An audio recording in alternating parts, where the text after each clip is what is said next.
This looks like a job for Superman. Hey everybody, Rez the Collector here with my last review for the day. I had some requests and one that I really wanted to review, so I wanted to get through those today. So I've done 4 reviews today.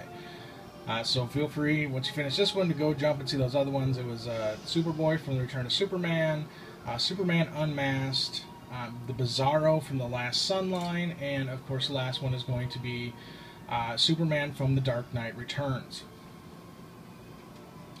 Now, he is a pretty hefty guy here. I mean, obviously in the Frank Miller comic, he's a big boy, and his figure definitely matches that heftiness from the comic. He's a big fella. Now, it's pretty well known that Frank Miller isn't a huge fan of Superman. And that can easily be told by his depiction in the Dark Knight Returns comics. Now, you also need to consider the time frame in that was the 1980s. A lot of bad things going on.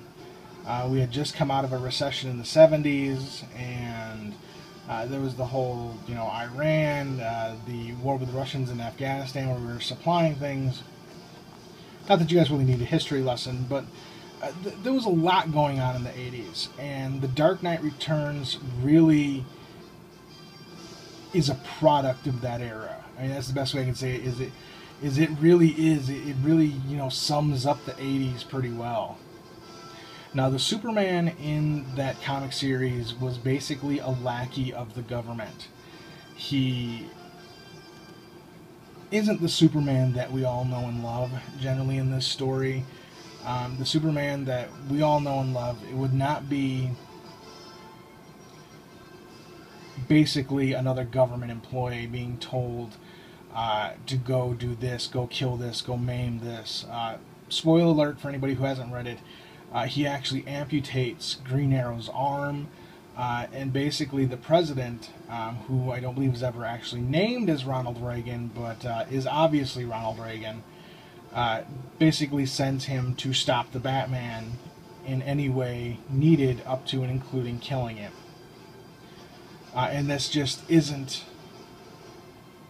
our Superman. That at least is not my Superman. It might be yours, but it isn't mine. This figure was never one that I was really an active chaser of. I figured I'd pick him up at some point, because of course he is Superman.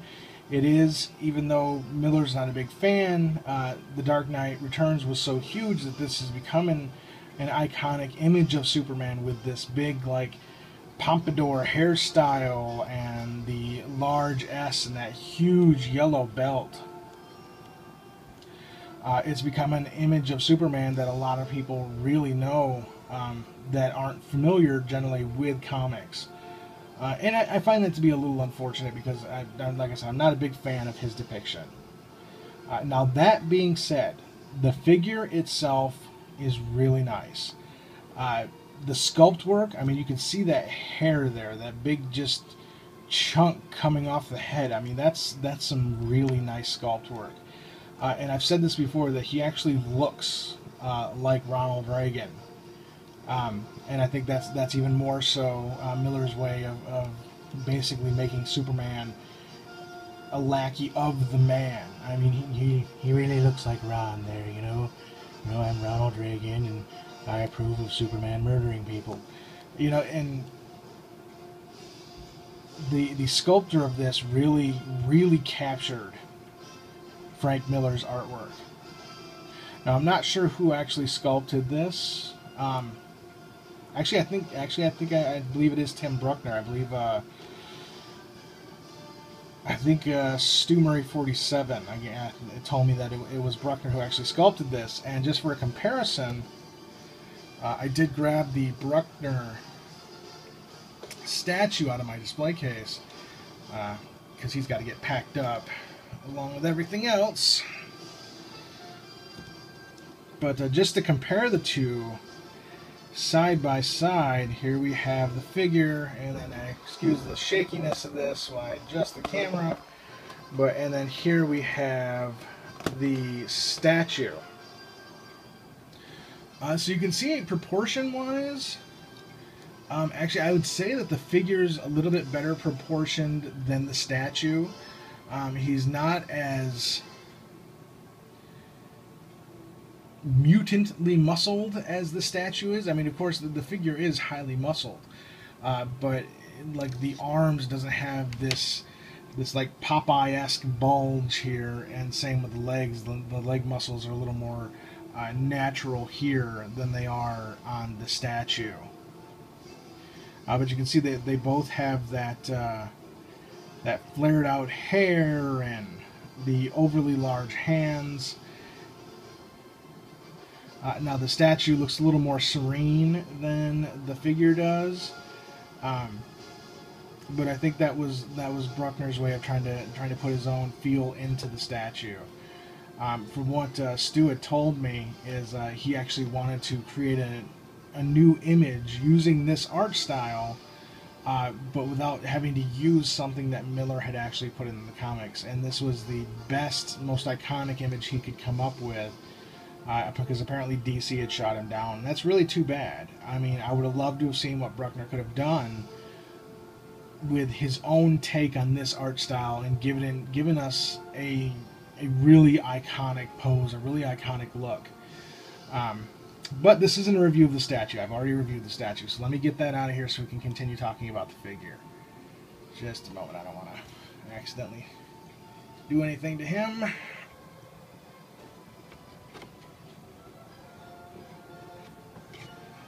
Alright, now that we've got him put aside. It's not coming through in the video really well. His colors actually are coming through really vibrantly on the video. In person, he almost looks a little faded. And I don't know if maybe the person that had him previously had maybe had him in maybe some direct sunlight. I'm not sure. I mean, he looks really nice on video. That blue really pops out, the red pops, the yellow pops, but in person he's a little faded. But what are you going to do? I mean, I do like the fig. It's a really, you know, it's one of those images of Superman that's really out there.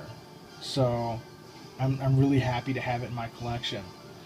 Let's go ahead and go over articulation. Now, he does not have a ball jointed head. He has left and he has right. And the way the sculpt is, basically, to get his neck to look right, basically it's got to be in this position. Otherwise, you can see that the neck doesn't really look right because of the way it's sculpted. Its proportions are then off, and it has these weird, like, overlaying lines. Now, for arms, he does not have a ball-jointed arm either. He's got up and he's got down. And that's it. There is no outward motion with this figure. He does not, as far as I can tell here, have any kind of wrist movement. He, of course, does have elbow. Let me just check the other side here. Sometimes one side is a little... Okay, yeah, I don't think he has any kind of wrist movement. He does, of course, have leg, but it's not... It's not an overly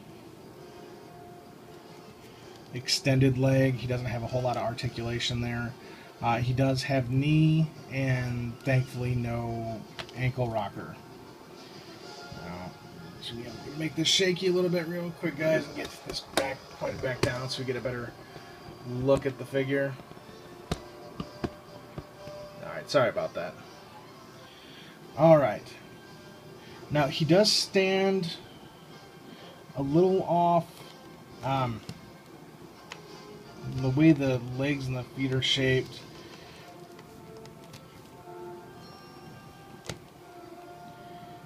he kind of wants to stand at a little bit of an odd angle.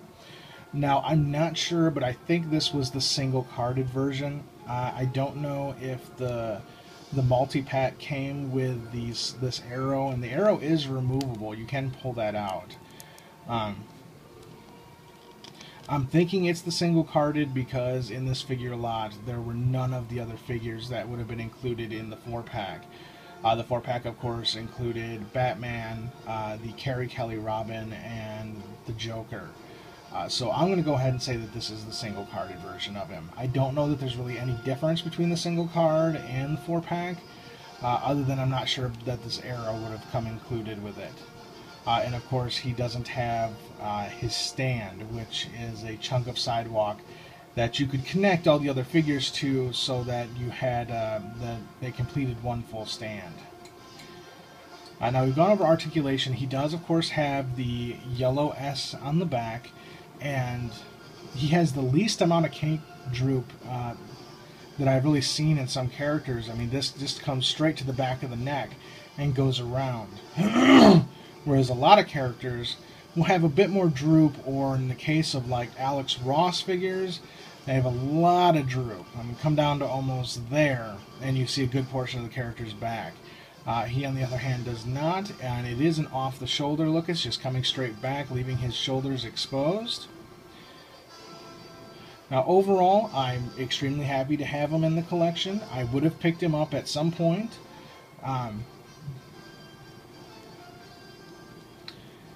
But,